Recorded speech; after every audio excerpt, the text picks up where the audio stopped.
Maroc est confronté au fléau économique, politique et social du chômage. Ce dernier est considéré un des problèmes sociaux auxquels le Maroc a fait face depuis des années. Celui-ci est un phénomène le plus central des pays développés et bien que les pays en cours de développement. Est-ce qu'on peut considérer le chômage des jeunes essentiel qui freine le développement? Comme il est bien connu, le diplôme est plus que jamais un autre porte d'un emploi.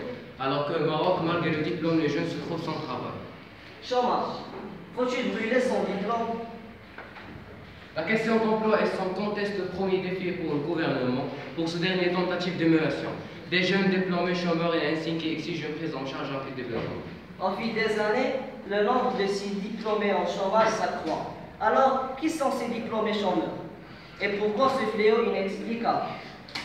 Par diplômés chômeurs, on entend toujours les jeunes titulaires du baccalauréat ou plus. Et maintenant, on va mieux savoir la situation de ces jeunes, d'une fille avec Bac plus 5 et qui cherche encore un travail.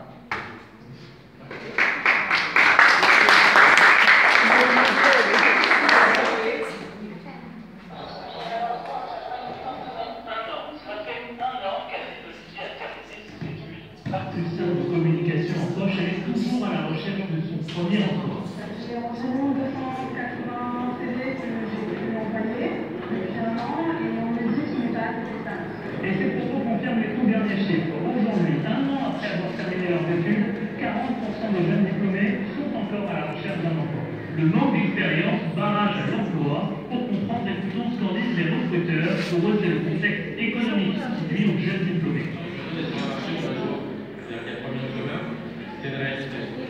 On peut aujourd'hui se permettre d'avoir le luxe de choisir entre quelqu'un d'expérimenté et quelqu'un de moins expérimenté. Le contexte économique est assez aujourd'hui, quand on trouve quelqu'un qui soit performant rapidement, et c'est difficile à concilier avec quelqu'un, un jeune diplômé qui n'a pas forcément beaucoup d'expérience, et reste facilite les choses. Et face à cette logique, ceux qui s'en sortent le mieux sont les diplômés d'écoles d'ingénieurs ou de commerce. Ils sont 7 sur 10 à trouver un emploi en un an.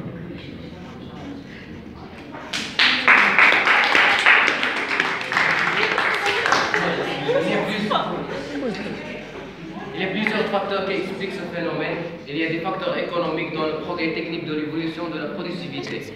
La crise économique, le ralentissement croissance et les délocations des entreprises concurrentes des pays en cours de développement.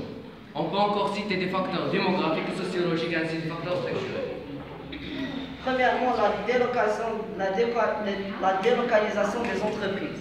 Ce phénomène prend une ampleur considérable et provoque des entreprises qui ont recours à ces délocalisations, qui ne sont pas toujours dans une situation financière délicate, mais par contre, ils sont attirés par des niveaux de salaires extrêmement faibles.